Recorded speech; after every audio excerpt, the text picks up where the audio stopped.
What's going on, all you wild superheroes out there? Your two favorite super uncles are back here from Cinephellas. I am Logan Myers. That's my good mate over there. I'm Henry Hill, and we've got a doozy for you tonight. We're going animated this time. Marvel Studios, Marvel Animation. It's the third season. We're back to talk about it. We reviewed the first couple seasons, and we're back to wrap it all up. This is the final season, and it's season three of What What it is? If?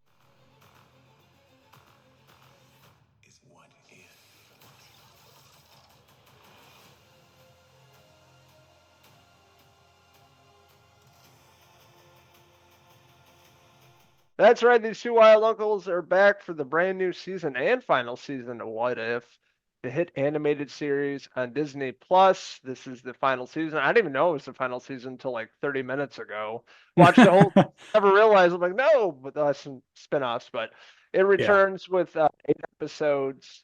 Diving in the multiverse, all these characters you've never seen together in these kind of oddball, sometimes interesting, scenarios. And this season was kind of hit or miss for me. Episode one of the season three has to do with Hulk and the Avengers, and Sam Wilson kind of forms this relationship with Bruce Banner. And Hit or miss episodes here. This season gave you 8 episodes, wrapped up the whole what if saga as you'd have it, given us different scenarios in the Marvel Universe that we haven't seen in the films, dealing with the multiverse, like you mentioned, going back in time, pairing characters that, would be dream team ups together, uh, giving us different scenarios, going way out there and, coming up with creative ways to show our heroes and present them in a way that are interesting. And some of the episodes stood out for me this year.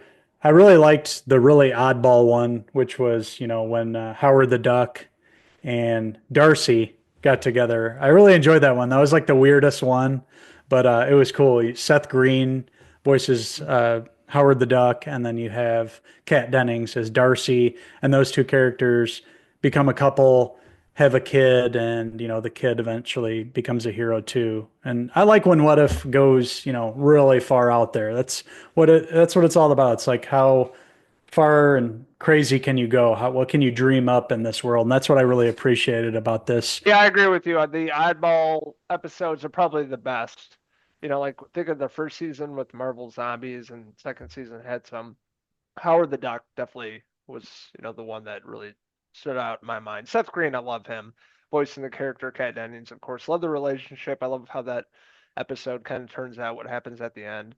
Another one that stands out to me is episode two with Agatha, of course, where she goes to Hollywood, the 1930s, making a movie and everything that happens with this character we're also familiar with from another Marvel movie shows up in that. And I thought that was really interesting. I love the whole animation, the color schemes they use, giving it that old school feel, almost 100 years ago, and what that episode was all about with Agatha and her powers. I thought was pretty interesting. That was the second episode. Episode three I didn't care for so much was the Red Guardian and Winter Soldier one.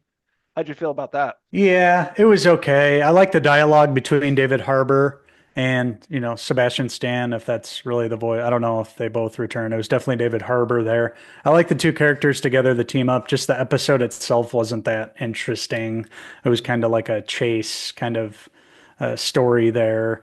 Yeah, nothing really new. It was just kind of the team up that kind of made the episode, what it was, even though it wasn't a great episode. I like the team up between Winter Soldier and Red Guardian.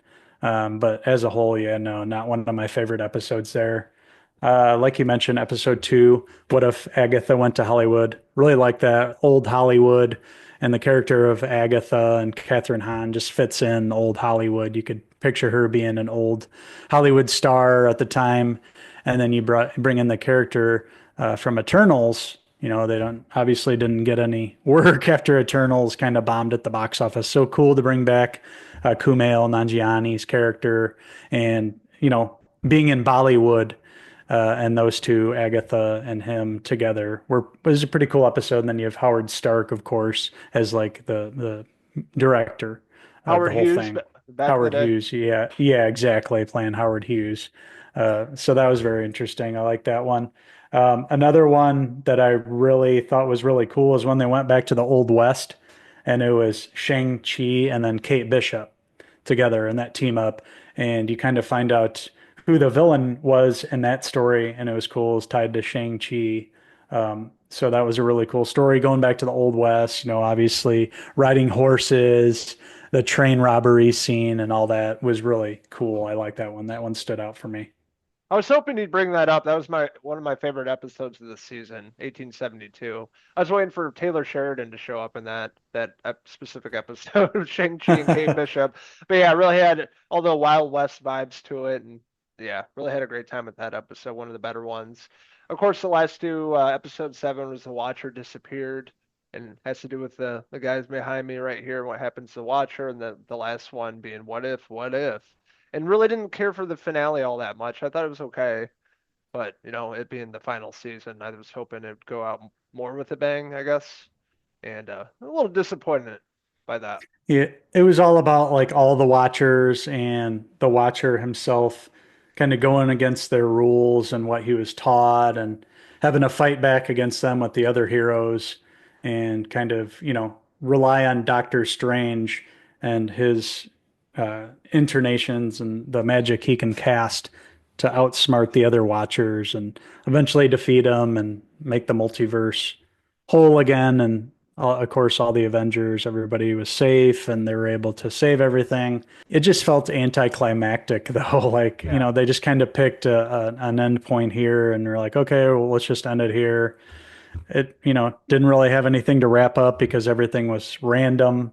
I guess the Watcher, it wrapped up his story, which was cool, but, overall was kind of, kind of unimpressed Lackluster. with the whole thing. Yeah, it could have been a little bit more imaginative. Yeah, for sure. And especially I didn't know it was the ending, and watching it, it's like, "Oh, okay, I'll probably just do another season." So there's no really conclusion.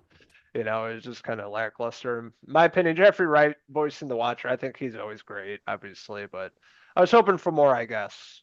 Bigger players showing up, I guess, but was a little disappointed in that as a whole, season 3 was pretty unimpressive too. I like 3 episodes a lot, and there's like 4 that were okay, but not as good as the other seasons. It's definitely not what I wanted in a final season of What If, because I've done some really big episodes. The animation's always been great, the directing, voice work too. But this one, yeah, pretty lackluster all around. There was more cohesiveness in the other seasons too. There were Hmm. different stories, but they all kind of had the same main storyline. This one felt like a bunch of different episodes kind of thrown together. I don't know. It was just kind of lackluster. Yeah, two or three good episodes and the rest pretty forgettable. There was the one with Quentin Beck, and Mysterio. Riri Williams. Yeah, Mysterio. And yeah, it just wasn't too good at all. And then you had the first one with Hulk and like the mech Avengers. Interesting concept, cool to watch them battle it out, but again, nothing felt like it had any weight to it. There wasn't any significance. Like it was just randomness this season as a whole. So pretty disappointed overall. Did like Shang-Chi and Kate Bishop episode, the Old West one. That was my favorite of the season. And then the Howard the Duck one. I have to bring up for my favorite group of superheroes, Mhm. Storm. Storm shows Oh, up yes. from That's X-Men. right. I forgot all about that, but I remember when her showing up, I'm like, no way. Like, I'm Storm. I'm like, "Wow." Oh, that was That cool. was cool. I wanted to lean into that more, bring in other characters, surprise us. You have the whole multiverse to play with. You can literally do anything with it. And this is what you give us, like all the characters we already know. But yes, when they brought in Storm, I forgot about that. That was awesome. We need more of that. With Hmm. that sandbox, the Marvel sandbox, they have all these characters, nothing's off limits. Give us more of that.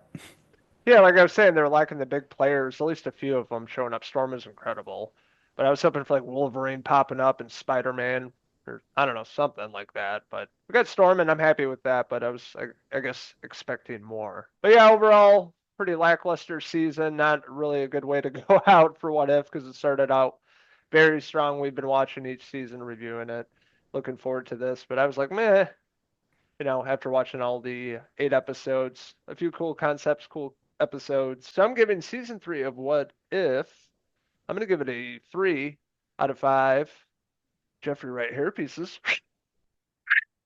Agreed with you, man. Not the best season. Not a great way to go out. A couple cool episodes and an easy binge watch. 8 episodes. They're about 20 to 30 minutes a piece. So a really easy binge. If you've seen the other two seasons, definitely give it a watch. I just wish it would have given us more in the final season. Hope to see some of these characters come over to the live action. The Watcher would be cool to see Jeffrey Yeah. Wright, be in the live action. And, we're going to get a spinoff from What If, Marvel Zombies. So that's awesome. There'll be some more Marvel animation coming. So, not all bad news. I am going to give Marvel's What If. I'm going to give it a 3 out of 5 Red Guardian hair pieces. Want to hear from all you wild superheroes out there. What did you like about What If Season 3? What didn't you like about it? Let us know in the comments below, and don't forget to subscribe. Also, check out these Watcher enthusiasts on Facebook, X, and Instagram, and our website, Cinephellas.com, for latest, greatest TV, movie news, and reviews. Thank you guys for watching our review of What If Season 3. And until the next Marvel animated TV show, I'm Uncle Henry Hill. And I'm Scott Stapp, signing out until the next TV review. What if?